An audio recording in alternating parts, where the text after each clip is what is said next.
शरीर आदि के प्रति स्नेह न रखता हुआ और विषयों में कामना रहित हुआ अपने शरीर की चिंता नहीं करता हुआ ज्ञानी पुरुष सभी आशाओं से मुक्त शोभा पाता है,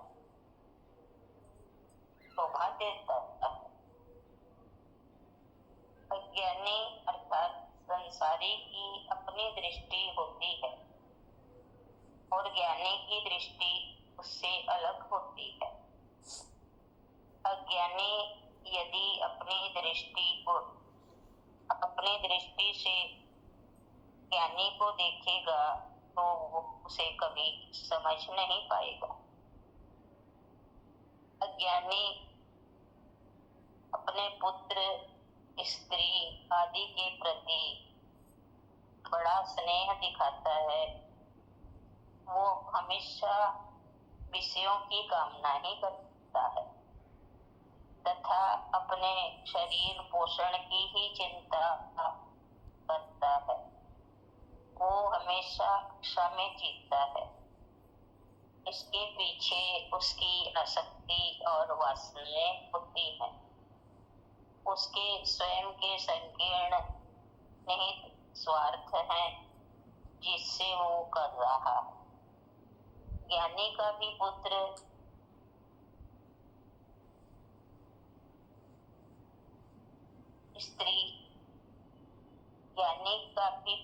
स्त्री आदि के प्रति स्नेह तो होता है, किंतु उनके प्रति कामनाएं, वासनाएं, पागलपन नहीं होता।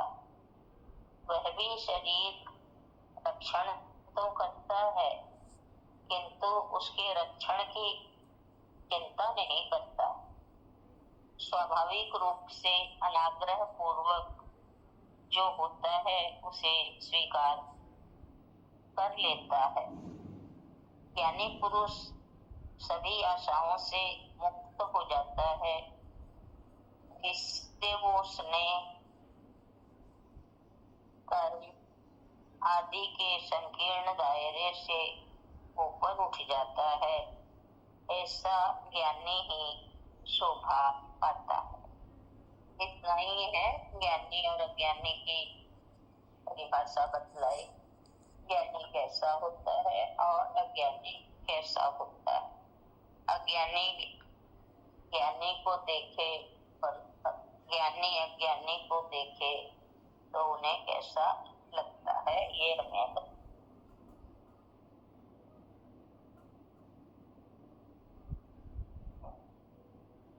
छोटा सा अध्याय बताए नहीं था। हरिओम। हरिओम। हाँ, आज के सूत्र में बताया कि जैसे ज्ञानी अज्ञानी तो चीज चलती, तो कहा कि अज्ञानी की अपनी संसारी दृष्टि होती है, तो जैसे उसकी दृष्टि होती है उससे ही वो ज्ञानी को देखेगा तो वो समझ ही नहीं पाएगा। तो यहाँ पे ये बताया कि अज्ञानी जैसे कि अपने जो भी रिश्ते नाते, पुत्र पत्नी, सभी के प्रति बड़ा स्नेह दिखाएगा और हमेशा मतलब उसको विषयों की भी कामना रहती है और शरीर पोषण की भी वो चिंता करता है, आशाओं में हमेशा जीता है। तो इन सब के पीछे उसका निहित स्वार्थ होता है और आसक्ति, वासना, ये सब चीज होता है जिससे कि वो ये सब चीज कर रहा होता है। दूसरी तरफ कहा कि ज्ञानी भी मतलब उसके भी पुत्र पत्नी सब होते हैं, वो भी उनकी मतलब वो भी अपने शरीर रक्षण के लिए भी कार्य करता है, उनका भी देखभाल करता है, लेकिन उसके पीछे उसकी कोई आशा, कोई वासना, कोई कामना ये सब नहीं रहती है। और जैसे वो शरीर रक्षण करता है लेकिन उसकी चिंता नहीं करता है। ये फर्क है ज्ञानी और अज्ञानी में, कि वो स्वाभाविक रूप से जो भी है, मतलब जो भी अच्छा है, जो भी बुरा है, अच्छा बुरा भी अज्ञानी की ही नजर में होता है। ज्ञानी तो बस सहज स्वीकार करता है जो चीज सामने उसको, वहां पे कोई अच्छा बुरा उसके लिए है ही नहीं। तो इस तरह से वो मतलब जो भी संकीर्ण दायरा होता है स्नेह का कर्म का उससे ऊपर उठ जाता है, और जिससे ही उसकी शोभा होती है कि मतलब वो सुशोभित होता है, या कहीं की परम आनंद में रहता है। तो यहाँ पे ज्ञानी अज्ञानी की मूलभूत भिन्नता यही लगी कि एक वासनाओं के आधार, अहंकार के आधार पे सब कुछ करता है, और एक वासना रहित होकर करता है। हरे बहुत सुंदर, बहुत सुंदर।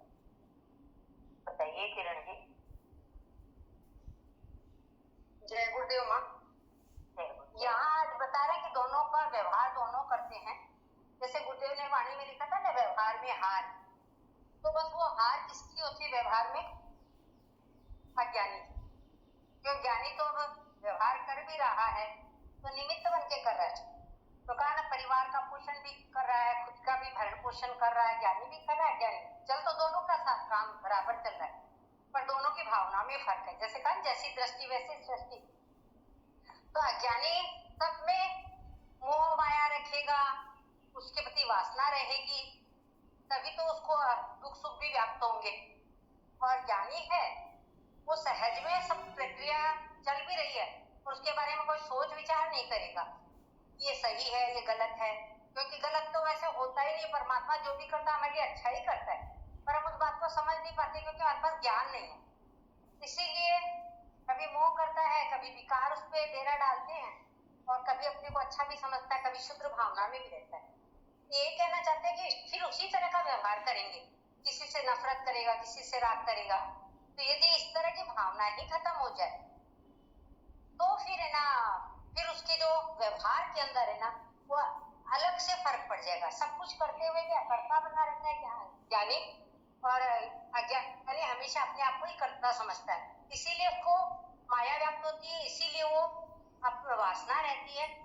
तो बस अपने को अकर्ता समझ के जब करो तो कुछ भी तुम्हें न दुख सुख व्याप्त होंगे, न मान अपमान, न लाभ हानि, कुछ भी तुम पे असर नहीं करेगा। जय गुरुदेव माँ।